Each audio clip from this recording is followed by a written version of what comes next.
بسم اللہ الرحمن الرحیم۔ السلام علیکم۔ ٹیک آرٹ نیوز میں خوش آمدید۔ 31 جنوری 2023 9 رجب 1444 ہجری بروز منگل۔ ٹیک آرٹ نیوز لایا ہے سعودی عرب کے حالات اور قانون میں تبدیلیوں کی خبریں۔ اگر آپ بھی جاننا چاہتے ہیں تو چینل کو سبسکرائب کریں۔ تو چلتے ہیں خبر نامے کی طرف۔ سعودی ولی عہد شہزادہ محمد بن سلمان اور روس کے صدر ولادیمیر پوٹن نے پیر کو ٹیلی فون رابطہ کیا ہے۔ سعودی خبر رساں ادارہ ایجنسی SPA کے مطابق رابطے کے دوران سعودی عرب اور روس کے دو طرفہ تعلقات اور انہیں متعدد شعبوں میں ترقی دینے کے طریقوں کا جائزہ لیا گیا۔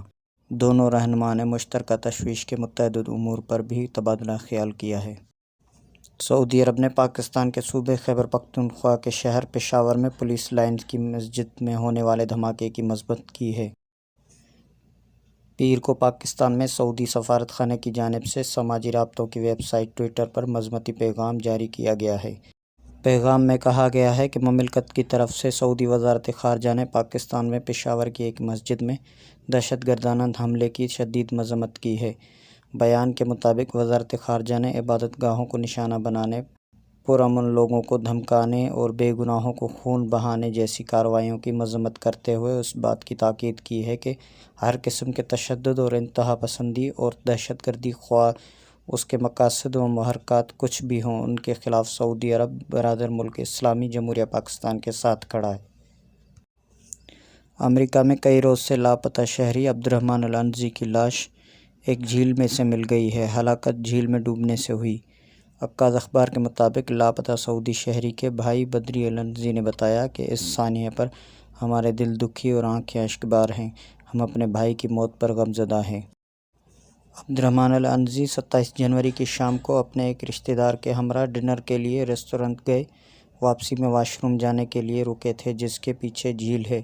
بتایا گیا ہے کہ سعودی شہری موبائل سمیت اپنی تمام اشیاء گاڑی میں رکھ کر چند منٹ کے لیے نکلا تھا۔ واپسی میں تاخیر ہوئی اور پھر تلاش کے باوجود کچھ پتہ نہیں چل سکا۔ بڑے بھائی نے گزشتہ جمعے کو امریکی ریاست اوہایو کے کلیولینڈ پولیس میں گمشدگی کی رپورٹ درج کرائی تھی۔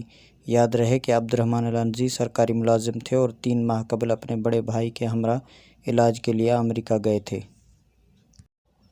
سعودی عرب کے پہاڑی علاقے عسیر کو ایک عالمی سیاحتی مقام میں تبدیل کرنے کے لیے مقامی اتھارٹی نیا روڈ پروجیکٹ شروع کرنے کا منصوبہ بنا رہی ہے، جو اس خطے کے دارالحکومت گریٹر ابہا میں اور اس کے آس پاس کے انفراسٹرکچر کو بلند کرے گا۔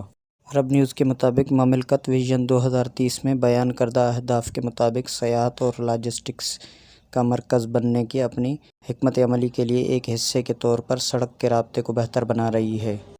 عسیر ڈیولپمنٹ اتھارٹی اور سعودی عرب کے پبلک ٹرانسپورٹ اتھارٹی کے تعاون سے شروع کیے جانے والے نئے منصوبے سے توقع ہے کہ یہ گریٹر ابہا کو ابہا خمیس مشیط اور عہد رفیدہ سے جوڑے گا۔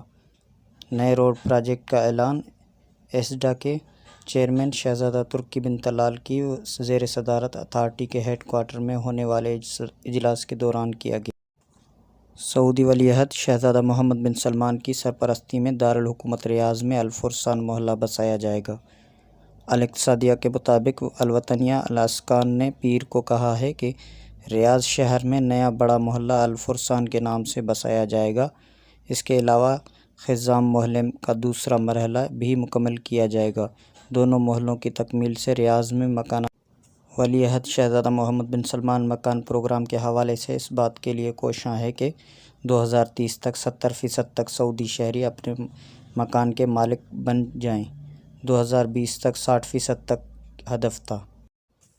سعودی عرب میں موسمیات کے قومی مرکز نے پیر کو بیان میں کہا ہے کہ منگل اور بدھ کو جدہ، مکہ مکرمہ، رابغ، طائف اور الجموم، الکامل، الخلیص اور بحرہ میں بارش کا امکان ہے۔